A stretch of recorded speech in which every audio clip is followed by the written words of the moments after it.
and you got your money's worth out of it. So I keep up with all of them, proud of them, and hopefully they'll continue to represent themselves and Clemson the right way.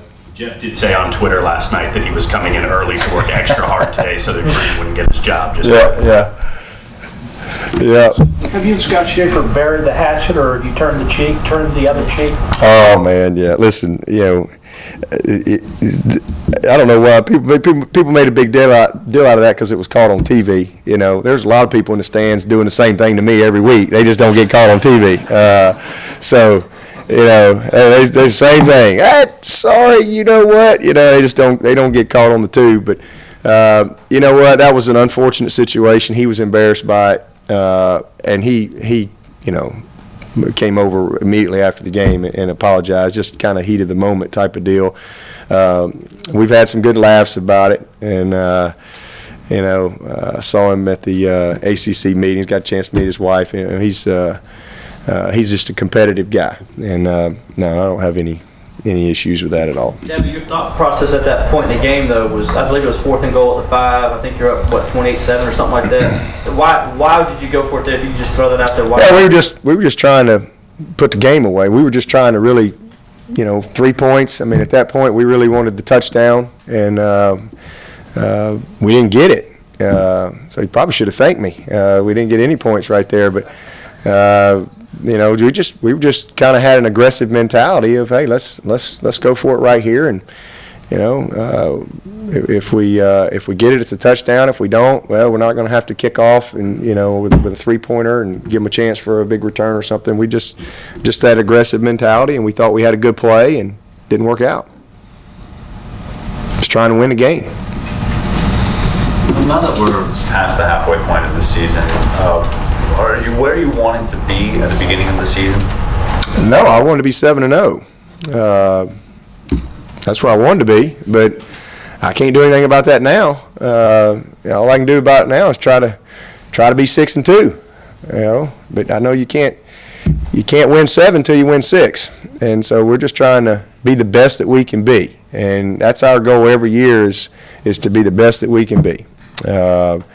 And we certainly have competed our tails off. I'm really proud of that. I'm proud of the fact that our guys have competed each and every week with great effort.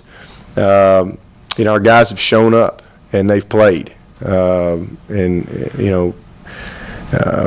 found a way to lose a couple of ball games, and now we seem like we're finding ways to win some of those games. And I think we're a really good team. I think we're a really good team. We could be a great team by the end of the year if we can stay on track and continue to develop and progress. And got to get a few guys back and things like that. But it's a fun bunch to coach. It's fun to see a group of guys that are about the right things and respond. With the difficult start that we had, especially losing the way we lost in Tallahassee in overtime, in a game that you really dominated, and you find a way to lose the game. To see how the guys have responded has been impressive. I've been really proud of them. We've won 4 in a row now, and we've had to, grind it out. And so we'll see where we are at the end of the year. But no, I hoped we'd be 7-0 right now. The fact that you guys dropped the 2 really tough games early on, but have won the other games that you were supposed to. You've noticed that's been fairly predictable compared to the rest of the country, where it's been a really wild year in college football. That's college football every year is crazy. You can't really, once you start predicting things. Mississippi State wasn't even ranked. It just goes to show you how much everybody knows, and they're number 1 in the country right now. But where will they be in 5 weeks? They might be out of the top 25. Who knows? That's why it's so much fun to be a part of college football. And it's very, very hard. It's very difficult to maintain consistency in your performance. That's a hard thing to do because you're not dealing with pros. You're dealing with young people. And it's just there's a lot of variables to that.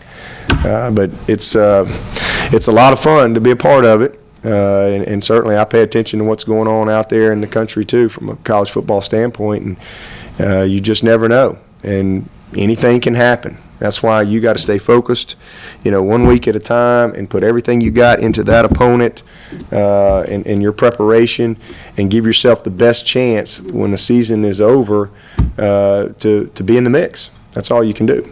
You mentioned having some pretty good defenses in 09 and 10. It's safe to say this is the best one of your tenure? Well, this is definitely, like I said, we'll see where we are in December. I mean, we got a lot of ball left to be played. They've had a good first half, but we're just in the third quarter right now of our season.